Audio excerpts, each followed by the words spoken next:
শিক্ষার্থীদের গড়ে তোলার মাধ্যমে সমৃদ্ধ বাংলাদেশ বিনির্মাণ সম্ভব বললেন প্রধানমন্ত্রী। খেলাধুলায় মনোযোগী হওয়ার তাগিদ। কাউন্সিলর একরামুল হত্যা ঘটনায় ব্রিগেডিয়ার জেনারেল মিফতাহ উদ্দিন সেনা হেফাজতে, আইন অনুযায়ী পরবর্তী ব্যবস্থা গ্রহণের সিদ্ধান্ত। রাষ্ট্রপতি নির্বাচন নিয়ে আজ স্পিকার ইসি বৈঠক। সরকার গণভোটের রায় অস্বীকার করলে আবারও জুলাই ফিরবে, হুঁশিয়ারি বিরোধী জোটের। এবং ডাকাত আতঙ্কে অশান্ত কিশোরগঞ্জের হাওর, নিরাপত্তাহীনতায় ব্যবসায়ী পর্যটকরা। পুলিশি টহলের পাশাপাশি স্থায়ী সমাধানের দাবি এলাকাবাসী।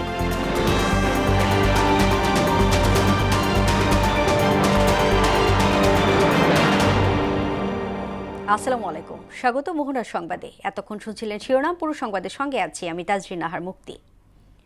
শিক্ষার্থীদের সঠিকভাবে গড়ে তোলার মাধ্যমেই সমৃদ্ধ বাংলাদেশ বিনির্মাণ সম্ভব বলে মন্তব্য করেছেন প্রধানমন্ত্রী তারেক রহমান। পড়াশোনার পাশাপাশি খেলাধুলায় মনোযোগী হওয়ার তাগিদও দেন সরকার প্রধান। মঙ্গলবার বিকেলে রাজধানীর আর্মি স্টেডিয়ামে নতুন কুড়ি স্পোর্টসের সমাপনী অনুষ্ঠানে এসব কথা বলেন তিনি। এ সময় প্রধানমন্ত্রী আরও জানান, এর মাধ্যমে আগামীতে আন্তর্জাতিক মানের খেলোয়াড় গড়ে তোলা সম্ভব। আরও জানাচ্ছেন হুমায়ুন কবির। নতুন কোরিয়া স্পোর্টস 2025-26-এর জাতীয় পর্যায়ে সমাপনী ও পুরস্কার বিতরণী অনুষ্ঠানে অংশ নেন প্রধানমন্ত্রী তারেক রহমান। এ সময় ভিআইপি গ্যালারি ছেড়ে মাঠে এসে খেলা উপভোগ করেন সরকার প্রধান। পরে প্রধানমন্ত্রীর কাছে নতুন করে স্মারক হস্তান্তর করেন ক্রীড়া প্রতিমন্ত্রী আমিনুল হক। এরপর আমরা নতুন করে থিম সংয়ের সঙ্গে ক্ষুদে শিক্ষার্থীদের পরিবেশনা উপভোগ করেন প্রধানমন্ত্রী তারেক রহমান। বাংলাদেশকে এগিয়ে নিতে সবাইকে একসঙ্গে কাজ করার আহ্বান জানিয়ে শিক্ষার্থীদের গাছের চারা রোপণ ও পরিষ্কার পরিচ্ছন্নতার উপর জোর দেন প্রধানমন্ত্রী তারেক রহমান। নিজেকে গড়ে তুলতে হবে। তুমি যত শক্তভাবে নিজেকে গড়ে তুলতে পারবে, তুমি তোমার বাংলাদেশকে তত সুন্দরভাবে গড়ে তুলতে পারবে। আমি তোমাদের সকলের কাছে যে সাহায্যটি চাই, তোমরা নিশ্চয়ই দেখেছো রাস্তা দিয়ে হেঁটে যাওয়ার সময় তোমার বাসার আশেপাশে অনেকে বিভিন্ন রকম ময়লা ফেলে যায়, বিভিন্ন রকম প্লাস্টিকের বোতল ফেলে যায়, সেটি পুকুর হোক, নদী নালা হোক, বাসার আশেপাশে। এখন থেকে যদি এরকম কোনো দৃশ্য তোমাদের চোখে পড়ে, প্লিজ তোমরা তাকে বারণ করবে। দরকার হলে সেই ময়লাটি তোমরা তুলে নিয়ে গিয়ে যেইখানে ময়লা ফেলার জায়গা নির্দিষ্ট সেই জায়গায় ময়লা ফেলতে হবে। তোমার স্কুলের আশেপাশে হোক অথবা যেখানে তুমি সুবিধা মনে করো, সেইখানে একটি করে প্রতি বছর গাছ লাগাতে হবে। পড়াশোনার পাশাপাশি নিজেদের সঠিকভাবে গড়ে তোলার আহ্বান জানান সরকার প্রধান। তোমরা যে পড়ালেখা করতে চাইবে, সরকার থেকে আমরা তার ব্যবস্থা করব যাতে সে ভালো করে পড়ালেখা করতে পারে। তোমরা যে গান গাইতে চাইবে, যে ছবি আঁকতে চাইবে, যে খেলাধুলা করতে চাইবে, আমরা সব রকম তোমাদেরকে সহযোগিতা করার সর্বোচ্চ চেষ্টা করবে সরকার। কিন্তু তোমাদেরকে সঠিকভাবে তোমাদেরকে গড়ে তুলতে হবে। তোমাদের দিকে বাংলাদেশের ভবিষ্যৎ তাকিয়ে আছে। এই আয়োজনের মাধ্যমে আগামীতে আন্তর্জাতিক পর্যায় থেকে ক্রীড়াবিদরা ট্রফি জয় করতে পারবে বলেও আশা জানান তারেক রহমান। আমরা চেষ্টা করি এই মাঠ নয়, ইনশাল্লাহ আমাদের বাচ্চারা যাতে আগামী দিনে আন্তর্জাতিক পর্যায়ের মাঠে জিতে ট্রফি বাংলাদেশে নিয়ে আসতে পারে। এটাই হোক আজকে আমাদের প্রত্যাশা, এটাই হোক আজকে আমাদের আশা। পরে বিভিন্ন খেলায় বিজয়ীদের মাঝে পুরস্কার বিতরণ করেন প্রধানমন্ত্রী। হুমায়ুন কবির, মোহনা সংবাদ, ঢাকা। 2018 সালে কক্সবাজারের টেকনাফ পৌরসভায় কাউন্সিলর একরামুল হক হত্যাকাণ্ডের সঙ্গে জড়িত থাকার অভিযোগে তৎকালীন র্যাব 7-এর অধিনায়ক লেফটেন্যান্ট কর্নেল এবং বর্তমান ব্রিগেডিয়ার জেনারেল মিফতাহ উদ্দিন আহমেদকে সেনা হেফাজতে নেওয়া হয়েছে। সোমবার রাতে এই তথ্য জানিয়েছে আন্তঃবাহিনী জনসংযোগ পরিদপ্তর আইএসপিআর। তার বিরুদ্ধে আইন অনুযায়ী পরবর্তী ব্যবস্থা গ্রহণ করা হচ্ছে বলেও জানানো হয়। 2021 সালের মানবাধিকার লঙ্ঘনের অভিযোগে মার্কিন পররাষ্ট্র মন্ত্রণালয় থেকে ঘোষণাকৃত নিষেধাজ্ঞার আওতায় থাকা 2 বাংলাদেশি কর্মকর্তার মধ্যে মিফতাহ উদ্দিনের নামও ছিল। রাষ্ট্রপতি নির্বাচন সামনে রেখে জাতীয় সংসদে ভারপ্রাপ্ত স্পিকারের সঙ্গে আজ সকাল 11টায় সাক্ষাৎ করবে প্রধান নির্বাচন কমিশনের নেতৃত্বাধীন কমিশন। মঙ্গলবার ইসির সিনিয়র সচিব আখতার আহমেদ সাংবাদিকদের এ তথ্য জানান।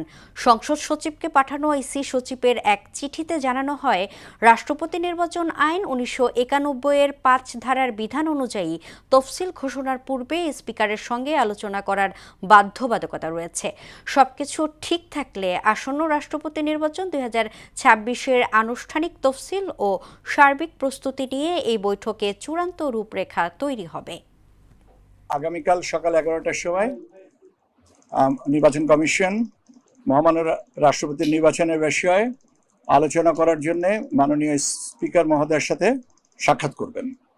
এটাই হচ্ছে আমার কাছে এখন পর্যন্ত খবর। কালকে আলোচনার পরে যদি কোনো কিছু আবার আপনাদেরকে জানাতে হয় আমি জানিয়ে দেব। রাজনৈতিক ভুলের কারণে আবার যেন ফ্যাসিবাদের উত্থান না ঘটে সেদিকে সবাইকে সতর্ক থাকার আহ্বান জানিয়েছে প্রধানমন্ত্রীর রাজনৈতিক উপদেষ্টা ও বিএনপির সিনিয়র যুগ্ম মহাসচিব রুহুল কবির রিজভী। মঙ্গলবার বিকেলে রাজধানী বসুন্ধরায় নর্থ সাউথ বিশ্ববিদ্যালয়ে আয়োজিত জুলাই গণ অভ্যুত্থান 24 স্মরণ অনুষ্ঠানে এসব কথা বলেন তিনি। স্মরণসভায় অংশ নিয়ে জুলাই গণ অভ্যুত্থানের সাধারণ মানুষের আকাঙ্ক্ষাকে বাস্তবায়নের জোর দেন বক্তারা। সকল রাজনীতিবিদ যারা রাজনীতি করছেন কতগুলো কমন পয়েন্টে তো এক জায়গায় আসতেই হবে যে আমরা ঝগড়া ঝাঁটি আলোচনা সমালোচনার পরেও যেন সমগ্র বিষয়টা একটা পর্যায়ে যেন পয়েন্ট অফ নো রিটার্নে গিয়ে একটা ধ্বংসস্তূপে পরিণত না হয় সেই দিকটা মাথায় রেখে আমাদের কাজ যদি আমরা কাজ করতে পারি সেই ক্ষেত্রে প্রথমেই হচ্ছে আমাদের মানসিকতা।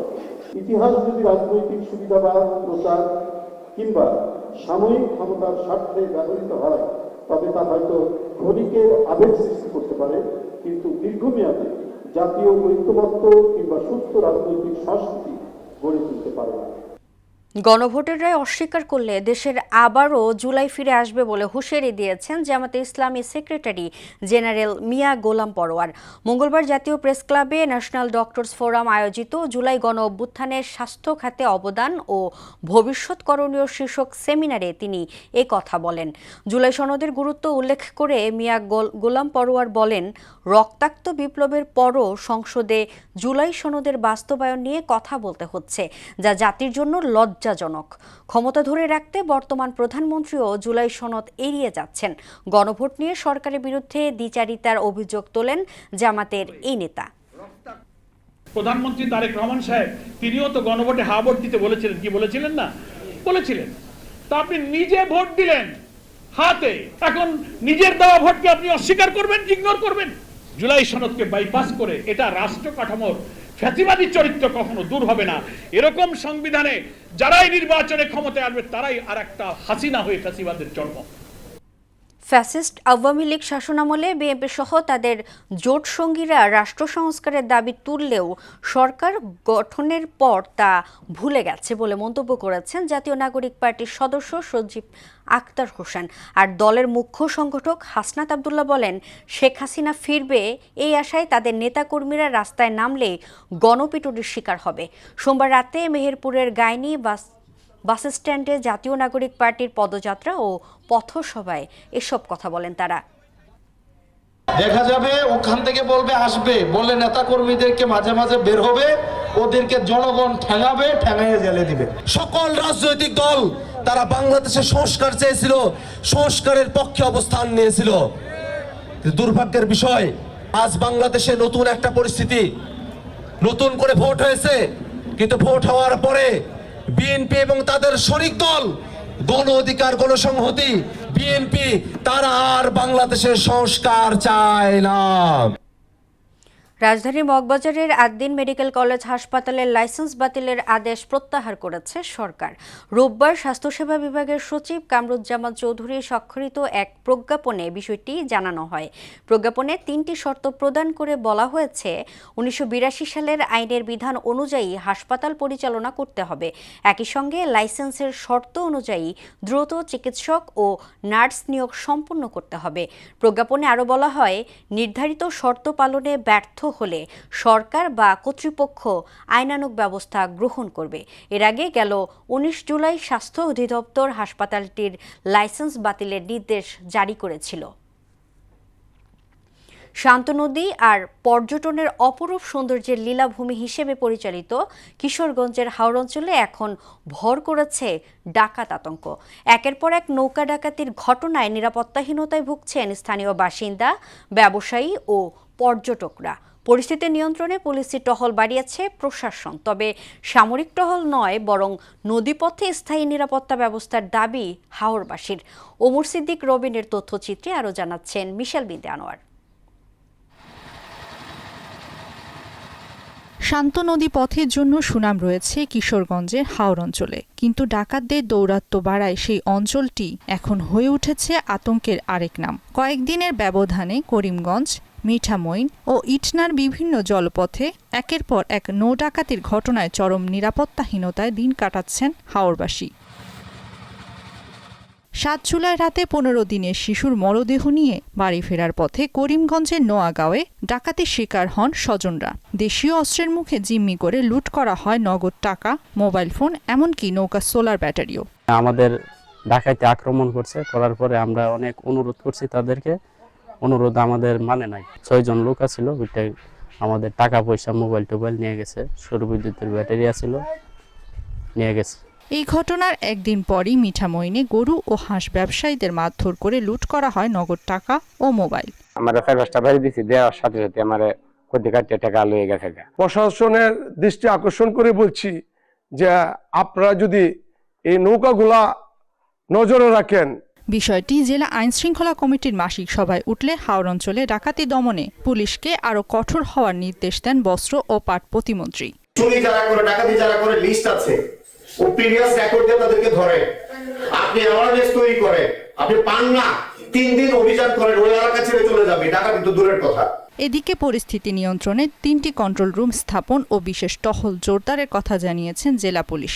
3টি কন্ট্রোল রুম করেছি, একটি হচ্ছে অল ওয়েদার রোডে, একটি বালিখোলাতে, একটি হচ্ছে নিকলিতে। মিঠামইন থানার অফিসাররা ইটনা অফিসারদের সাথে রাতে ডিউটিতে জন্য একটা সংযোগ হয় এবং এরা যেন পরস্পরকে যোগাযোগ করে হাওরকে নিরাপদ রাখতে পারে, এরকম একটি পরিকল্পনাও করা হয়েছে।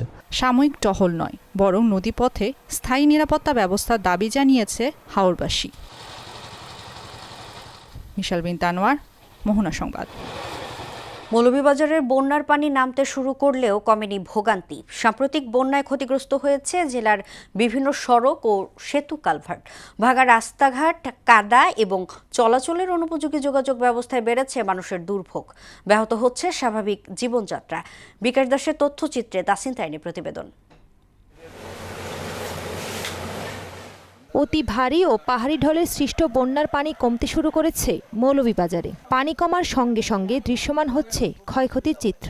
মনু ও ধলাই নদীর ভাঙনে বন্যা পরিস্থিতির সৃষ্টি হয় জেলার কমলগঞ্জ, রাজনগর, কুলাউড়া ও সদর উপজেলায়। বন্যায় ক্ষতিগ্রস্ত হয়েছে জেলার অভ্যন্তরীণ, আঞ্চলিক ও গ্রামীণ সড়ক। শুধু পাকা সড়ক নয়, বন্যার পানিতে সবচেয়ে বেশি ক্ষতিগ্রস্ত হয়েছে গ্রামীণ কাঁচা সড়কগুলো। এতে যানবাহন চলাচল ব্যাহত হচ্ছে। চরম দুর্ভোগে পড়েছেন স্থানীয় বাসিন্দারা। এই রাস্তা একবারে খারাপ হয়ে গেছে, গিয়া বাঙ্গিয়া টাঙ্গিয়া শেষ, গুলাই বন্যা এটা গেছে গিয়া। এখানে পশ্চিম খান্দিগাঁও এবং পশ্চিম গুড়ামারা 62টা পরিবার আছে, কিন্তু এই রাস্তার পরিস্থিতিটা খুব খারাপ। বন্যার সময় এখানে হাঁটু পর্যন্ত পানি আসে, যার কারণে আমাদের স্কুল কলেজে পরীক্ষার জন্য অনেক সমস্যা হয়। কোনো জায়গায় হাঁটু পর্যন্ত পানি হয়ে যায় এই রাস্তার মধ্যে, খানাখন্দ হয়ে এই রাস্তাটা পুরোপুরি প্রায় নষ্ট হয়ে গেছে। রুগী লিখে যাওয়া যায় না, মানে এরকম সমস্যা, মানে খুব কষ্ট হয় এবং ডেলিভারি বাচ্চাও মারা যায়। এলজিইডি বলছে জেলার 7 উপজেলায় প্রায় 54টি সড়কে 138 কিলোমিটার সড়ক ক্ষতিগ্রস্ত হয়েছে। এছাড়া ক্ষতিগ্রস্ত হয়েছে 60টি ব্রিজ, কালভার্টের প্রায় 38 মিটার অংশ। উদ্বোধন কর্তৃপক্ষকে জানাচ্ছি এবং আমাদের এটা একটা ক্ষয়ক্ষতি গাইডাস একটা সফটওয়্যার আছে, যেটা আমরা প্রতিনিয়ত আমাদের উপজেলা প্রকৌশলীগণ ক্ষয়ক্ষতির পরিমাণ এখানে ইনপুট দিলে আমরা একটা সদর দপ্তর সহ সবাই দেখতে পারে এবং আমাদের উদ্বোধন কর্তৃপক্ষ আশা করা যায় এই ক্ষয়ক্ষতি দেখে আমাদেরকে বরাদ্দ প্রদান করলে আমরা এটা দ্রুতই ব্যবস্থা গ্রহণ করবো। বন্যায় প্রাথমিক ক্ষয়ক্ষতির পরিমাণ প্রায় 70 কোটি টাকা। তবে পানি পুরোপুরি নেমে গেলে ক্ষয়ক্ষতির পরিমাণ আরও বাড়তে পারে বলে আশঙ্কা করছেন এলাকাবাসী। তাহসিন তারিন, মোহনা সংবাদ। উত্তরবঙ্গের বাণিজ্যিক রাজধানী খ্যাত বগুড়া শহরে ইন্টারনেট, ডিশ ও বৈদ্যুতিক তারের জঞ্জাল যেন ভয়াবহ রূপ নিয়েছে। অপরিকল্পিত তারের জটলা নগরীর সৌন্দর্য নষ্টের পাশাপাশি মরণ ফাঁদে পরিণত হয়েছে। শহরের প্রাণকেন্দ্র সাতমাথা সহ বিভিন্ন জায়গায় অতিরিক্ত ও জরাজীর্ণ তারের ভারে খুঁটিগুলো নুয়ে পড়েছে। সামান্য ঝড় বৃষ্টিতেই তার ছিঁড়ে বড় ধরনের দুর্ঘটনার আশঙ্কা রয়েছে। রাসেল কবিরের প্রতিবেদনে বিস্তারিত। ফুটপাতে বিপজ্জনকভাবে ঝুলে থাকে সব তারে, কোথাও জড়িয়ে আছে গাছের ডালপালা, আবার কোথাও তৈরি হয়েছে শর্ট সার্কিটের ঝুঁকি।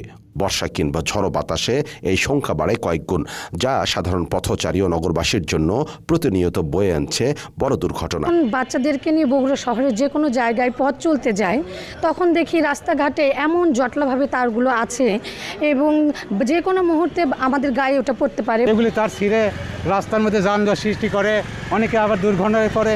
এই জিনিসগুলোকে যেন খুব দ্রুত সমাধান করা হয়, যাতে করে আমাদের স্টুডেন্ট আছে এবং সাধারণ মানুষ আছে, তারা যেন চলাচলে যেন তারা একজন সেফলি চলাচল করতে পারে। আবার যখন বৃষ্টি বাদল হয়, যে গোটা মেলা গায়ে করতে পারে, মানে এমনভাবে আছে যে কোনো পড়তে পারে। একটি আধুনিক ও নিরাপদ শহর করতে এই তারগুলো আন্ডারগ্রাউন্ডে নিয়ে যাওয়া অথবা একটি সুনির্দিষ্ট বিকল্প চ্যানেল তৈরি করা এখন সময়ের দাবি। গাড়ির সঙ্গে বেজে ছিঁড়ে যাচ্ছে, তারপরে দেখা যাচ্ছে আমার দোকানের হয়তো একটা ডিশের তার খুঁজতে যাচ্ছে, কিন্তু ডিশের তারই খুঁজে পাওয়া যাচ্ছে না, এত পরিমাণ তার। এই কারণে তারের জন্য কিছু বিকল্প বুদ্ধি বের করতে হবে। সমস্যা সমাধানে আন্ডারগ্রাউন্ড ক্যাবলিং ও সমন্বিত মহাপরিকল্পনার আশ্বাস দিয়েছেন সিটি কর্পোরেশন ও সড়ক বিভাগের কর্মকর্তারা। ইন্টারনেটের তার এবং ডিশের তার, এইটাই দেখবেন যে কিছু কিছু জায়গায় এদের হারে এই পিডিবির লাইনে বাঁকা হয়ে পড়ে যাচ্ছে, পোল বাঁকা হয়ে যাচ্ছে। তো এখন ঢাকাতে আমরা কিছু সুন্দর উদ্যোগ দেখছি যে ইন্টারনেট এবং এই ধরনের যে কেবল টিভির যে তারগুলো আছে সেগুলোকে আন্ডারগ্রাউন্ড করা বা অন্য কোনো বিকল্প ব্যবস্থা করা যায় কিনা, সেটা করলে পারে ডিসেন্সি চলে আসবে। ফুটপাত করবো, প্লাস হচ্ছে পাশে ইউটিলিটি ডাক করবো, যেখানে আপনার পানির লাইন, বিদ্যুৎ লাইন, সে যত ইউটিলিটি সেফটি লাইনগুলো আসছে এগুলো মাটি নিচে চলে যাবে, উপর দিয়ে আমরা কিছু নিব না। এইগুলো নিয়ে আমরা আসলে এখন কাজ করতেছি। নগরবাসীর প্রত্যাশা আশ্বাসে নয়, দ্রুত দৃশ্যমান উদ্যোগই দূর হবে তারের জঞ্জাল। নিরাপদ, পরিচ্ছন্ন, আধুনিক শহর গড়তে পরিকল্পনাগুলোর দ্রুত বাস্তবায়ন এখন সময়ের দাবি। রাসেল কবির, মোহনা সংবাদ, বগুড়া। রক্তাক্ত জুলাই প্রসঙ্গ।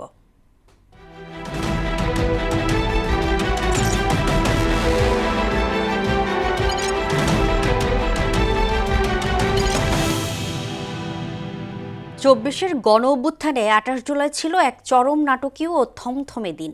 এদিন রাতে ডিবি কার্যালয় থেকে আন্দোলনের নেতৃত্ব দেওয়া ৬ সমন্বয়ককে প্রকাশ্যে এনে আন্দোলন প্রত্যাহারের ভিডিও বার্তা প্রকাশ করে ডিএমপির গোয়েন্দা বিভাগ। তবে মুহূর্তেই তা উড়িয়ে দেন বাইরে থাকা সমন্বয়করা। ডিবি কার্যালয়ের ওই ঘটনাকে অস্ত্রের মুখে জিম্মি করে নেয়ার নাটক আখ্যা দিয়ে রাজপথের লড়াই আরও তীব্র করার ঘোষণা দেন সাধারণ শিক্ষার্থীরা। মফিউর রহমানের রিপোর্ট।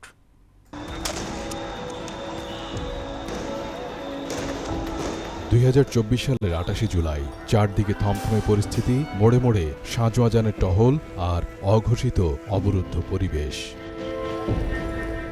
এমন এক পরিস্থিতিতে রাত ৯টার দিকে ডিবি কার্যালয় থেকে হঠাৎ গণমাধ্যমে পাঠানো হয় এক আলোচিত ভিডিও বার্তা। সেখানে ডিবি হেফাজতে থাকা নাহিদ ইসলাম, হাসনাত আবদুল্লাহ, আসিফ মাহমুদ, সার্জিস আলম, মোহাম্মদ আবু বাকের মজুমদার ও নুসরাত তাবাসসুমকে দৃশ্যমান করে সব কর্মসূচি প্রত্যাহারের একটি লিখিত বিবৃতি পাঠ করানো হয়। সার্বিক স্বার্থে আমরা এই মুহূর্তে থেকে আমাদের কর্মসূচি প্রত্যাহার করছি। তবে ভিডিও বার্তাটি গণমাধ্যমে আসা মাত্রই তা বুমেরাং হয়ে দাঁড়ায়। ডিবি কার্যালয়ের বাইরে থাকা সমন্বয়ক মাহিন সরকার, আব্দুল কাদের ও আব্দুল হান্নান মাসুদ পৃথক বার্তায় তাৎক্ষণিক প্রতিক্রিয়ায় জানিয়ে দেন, ডিবি অফিস কখনোই শিক্ষার্থীদের সংবাদ সম্মেলনের জায়গা হতে পারে না। অস্ত্রের মুখে জিম্মি করে দেওয়ানো এই বিবৃতি শিক্ষার্থীরা মানেন না জানিয়ে রাজপথের লড়াই চালিয়ে যাওয়ার ঘোষণা দেন তারা। ওই দিনই ডিবি কার্যালয়ের সামনে এসে কান্নায় ভেঙে পড়েন জিম্মি সমন্বয়কদের অভিভাবকরা। টানা ১০ দিন পর এদিন সীমিত পরিসরে চালু করা হয় মোবাইল ইন্টারনেট সেবা। আর চলমান সহিংসতায় ১৪৭ জন নিহতের তথ্য স্বীকার করেন তৎকালীন স্বরাষ্ট্রমন্ত্রী আসাদুজ্জামান খান কামাল। এগুলো তাদের দাবি ছিল, সব দাবি কোর্ট এবং আমাদের থেকে মানা হয়ে গিয়েছে। গণসহিংসতায় নিহতের ঘটনায় সরকার পরদিন ২৯শে জুলাই সারা দেশে রাষ্ট্রীয় শোক পালনের সিদ্ধান্ত নিলেও রক্তে রাঙানো রাজপথের হিসাব চেয়ে তা বর্জনে ডাক দেন শিক্ষার্থীরা। বস্তুত 6 সমন্বয়কে আটক রেখে আন্দোলন প্রত্যাহারের স্ক্রিপ্ট পড়ানোর জেরে রাজপথের প্রতিরোধ চূড়ান্ত গণঅভ্যুত্থানে রূপ নেয়। মফিউর রহমান, মোহনা সংবাদ, ঢাকা। মাঠ জুড়ে সবুজের সমারোহ, চোখ জুড়ানো আখের ক্ষেত, সে ক্ষেতেই এখন ভাইরাসের আক্রমণে মলিন বিবর্ণ। এতে হতাশায় দিন কাটছে টাঙ্গাইলের আখ চাষিদের। সরকারের সহযোগিতা ও কৃষি বিভাগের কার্যকর পদক্ষেপের দাবি জানিয়েছেন ক্ষতিগ্রস্তরা। কৃষি বিভাগের কর্মকর্তারা মাঠে কাজ করেছেন এবং কৃষকদের প্রয়োজনীয় পরামর্শ দেওয়া হচ্ছে বলে জানালেন কৃষি সম্প্রসারণ অধিদপ্তরের উপপরিচালক মীর আনোয়ার হোসেন টুটুলের তথ্যচিত্রে জানাচ্ছেন ডলি বিনতে মনোয়ারা। চলতি মৌসুমে টাঙ্গাইল জেলায় বিভিন্ন স্থানে প্রায় 465 হেক্টর জমিতে আখের চাষ হয়েছে। আবহাওয়া অনুকূলে থাকায় এবার ফলনও হয়েছে ভালো। তবে পরিপক্ক হওয়ার ঠিক আগ মুহূর্তে আখে অজানা ভাইরাসের আক্রমণে অধিকাংশ ক্ষেতের আখ পচে যেতে শুরু করে। কোথাও কোথাও পুরো ক্ষেতই নষ্ট হয়ে যাওয়ায় দুশ্চিন্তায় পড়েছেন কৃষকরা। ক্ষতিগ্রস্তরা জানান, শুরু থেকে আখের বৃদ্ধি ভালো হলেও কয়েক সপ্তাহ ধরে ভাইরাসের আক্রমণ দেখা দেয়ায় আখ পচে যেতে থাকে। বিশেষ করে ঈশ্বরদী জাতের আখ সবচেয়ে বেশি আক্রান্ত হয়েছে। আমি আবাদ করছি 25 ডিসিমাল, কুশাল হয়েছে 6000-এর মতো। প্রত্যেক দিন 200 কুশাল করে ভাইরাসে মারা যাইতেছে।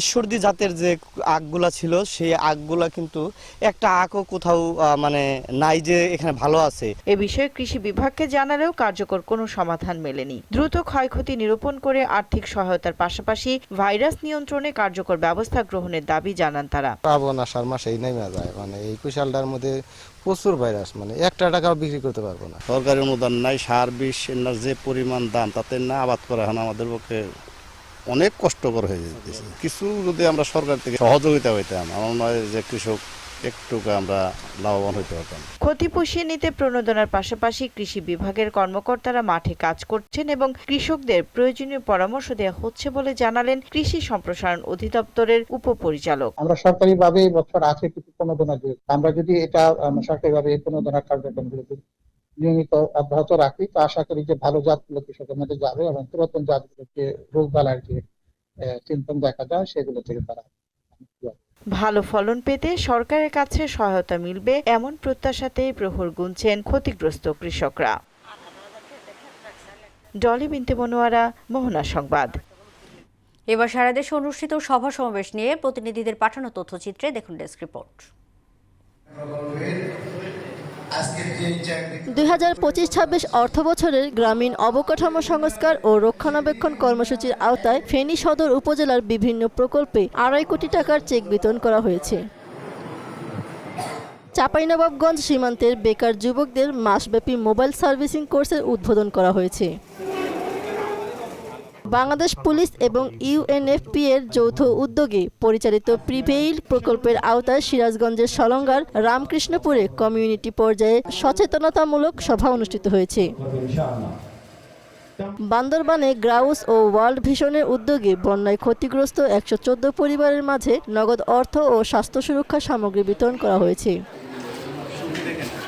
ফরিদপুরে নদী ভাঙ্গন কবলিত চরাঞ্চলের সুবিধাবঞ্চিত খামারিদের মাঝে বিনামূল্যে বকনা বাছুর প্রদান করেছেন ফরিদপুর 3 সদর আসনের সংসদ সদস্য চৌধুরী নায়েব ইউসুফ আহমেদ। দেশব্যাপী চলা বৃক্ষরোপণ অভিযানের অংশ হিসেবে ঠাকুরগাঁও সুগার মিলে জিয়া পরিষদের উদ্যোগে বৃক্ষরোপণ কর্মসূচির উদ্বোধন করা হয়েছে। দিনাজপুরের বিরলে বাল্যবিবাহ, শিশুশ্রম ও বিদ্যালয় থেকে শিশু ঝরে পড়া মুক্ত উপজেলা ঘোষণা করেন দিনাজপুর 2 আসনের সংসদ সদস্য আলহাজ সাদিক রিয়াজ চৌধুরী পিনাক। জয়পুরহাটে এডহক কমিটির পরিচিত সভা অনুষ্ঠিত হয়েছে। বগুড়ার সোনাতলা পৌরসভার 2026-27 অর্থবছরের বাজেট ঘোষণা করা হয়েছে। নিরাপদ সমাজ গঠনের নাটোরের বড়াই গ্রামে র্যাবের টাউন হল মতবিনিময় সভা অনুষ্ঠিত হয়েছে। নাটোরে গুরুদাসপুর পৌরসভার অবকাঠামো উন্নয়নে ব্যবসায়ীদের সাথে পৌর প্রশাসকের মতবিনিময় সভা অনুষ্ঠিত হয়েছে। পঞ্চগড় সদর উপজেলায় শান্তি শৃঙ্খলা রক্ষা ও জননিরাপত্তা নিশ্চিত করতে মানববন্ধন করেছে মাঘুরা ইউনিয়নের 9 নং ওয়ার্ডের বাসিন্দারা।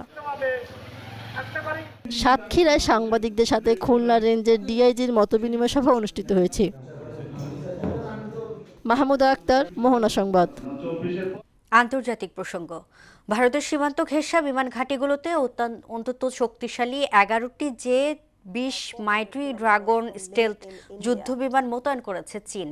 সম্প্রতি স্যাটেলাইট ইমেজিং সংস্থা ভ্যালেন্টিয়ার সাম্প্রতিক উপগ্রহ চিত্রে যুদ্ধবিমানগুলোর অবস্থানের সত্যতা নিশ্চিত হয়েছে, যা এখনো পর্যন্ত চীনা কোনো বিমান ঘাঁটিতে ভারতের বিরুদ্ধে মোতায়েন করা J-20 যুদ্ধবিমানের সবচেয়ে বড় সমাবেশ। সামরিক বিশ্লেষকরা বলছেন, ভারতের বিরুদ্ধে পঞ্চম প্রজন্মের স্টেলথ যুদ্ধ বিমান পরিচালনার জন্য প্রস্তুত চীন, কিন্তু ভারতের এখনো নিজস্ব স্টেলথ যুদ্ধ বিমান ওড়ানোর সক্ষমতা নেই। এই সক্ষমতা অর্জনে আরো অন্তত 1 দশক প্রয়োজন হবে। আন্দোলনকারীদের বিরুদ্ধে আইনি পদক্ষেপ না নেয়ার প্রতিশ্রুতি দিলেও উল্টো পথে হাঁটছে ভারতের কেন্দ্রীয় সরকার। এমন অভিযোগে ফের আন্দোলনে নামার হুঁশিয়ারি দিয়েছেন ককরোচ জনতা পার্টি সিজেপি। দলটির পক্ষ থেকে জানানো হয়, পরিস্থিতি পরিবর্তন না হলে মঙ্গলবার থেকেই নতুন করে বিক্ষোভ শুরু হতে পারে। সিজেপির মুখপাত্র আশুতোষ রাঙ্কা সামাজিক যোগাযোগ মাধ্যম এক্সে দেয়া পোস্টে বিজেপি নেতা ও দেশটির কেন্দ্রীয় মন্ত্রী জেপি নাড্ডা এবং জিতেন্দ্র সিংকে উদ্দেশ্য করে বলেন, বিহার ও বাংলা থেকে শত শত শিক্ষার্থীকে গ্রেফতার করা হয়েছে। আন্দোলনকারীদের বিরুদ্ধে দায়ের করা সকল এফআইআর অবিলম্বে প্রত্যাহার না হলে আবারও রাজপথে আন্দোলন হবে। খেলা খবর ক্রিকেট। আইসিসি টি-20 র্যাঙ্কিংয়ের শীর্ষস্থান পুনরুদ্ধার করেছে বিশ্ব চ্যাম্পিয়ন ভারত। আইসিসি সমাবেশ হালনাগাদে ইংল্যান্ডকে হাঁটিয়ে আবারও চূড়ায় আরোহণ করছে তারা। জিম্বাবুয়ের বিপক্ষে টি-20 সিরিজ শ্রেয়াস আয়াসের নেতৃত্বাধীন ভারতীয় দল টানা 3 ম্যাচ জিতে পুনরায় 1 নম্বরে পৌঁছায়। বর্তমানে ভারত ও ইংল্যান্ডের রেটিং পয়েন্ট সমান 268 হলেও ভগ্নাংশের ব্যবধানে এগিয়ে রয়েছে ভারত। এদিকে 224 রেটিং নিয়ে 8ম স্থানে আছে বাংলাদেশ। আপাতত র্যাঙ্কিংয়ের কোনো পরিবর্তন আসেনি শ্রীলঙ্কা ও আফগানিস্তানের। দর্শক, এই পর্যায়ে জানিয়ে দিচ্ছি আজকে সংবাদপত্রের গুরুত্বপূর্ণ শিরোনাম।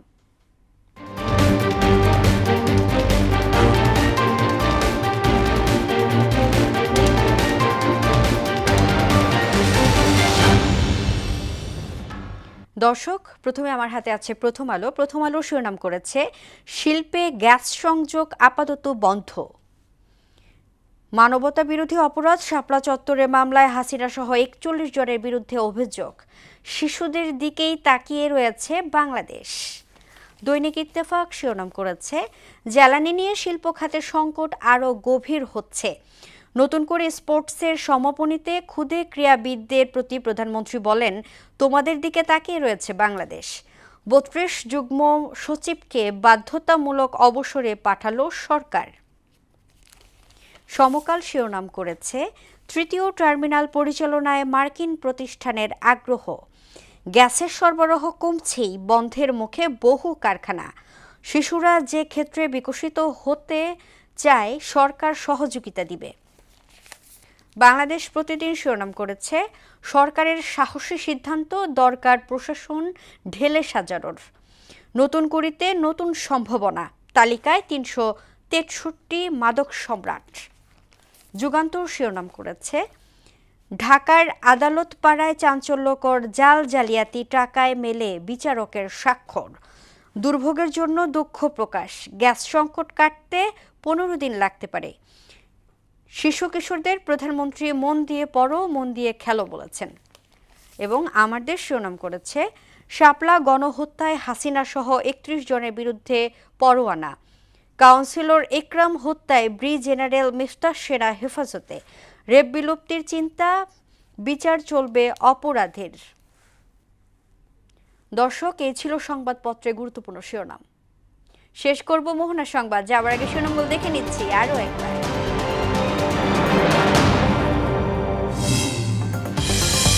শিক্ষার্থীদের গড়ে তোলার মাধ্যমে সমৃদ্ধ বাংলাদেশ বিনির্মাণ সম্ভব বললেন প্রধানমন্ত্রী। খেলাধুলায় মনোযোগী হওয়ার তাগিদ। কাউন্সিলর একরামুল হত্যার ঘটনায় ব্রিগেডিয়ার জেনারেল মিফতাহ উদ্দিনের সেনা হেফাজতে। আইন অনুযায়ী পরবর্তী ব্যবস্থা গ্রহণের সিদ্ধান্ত।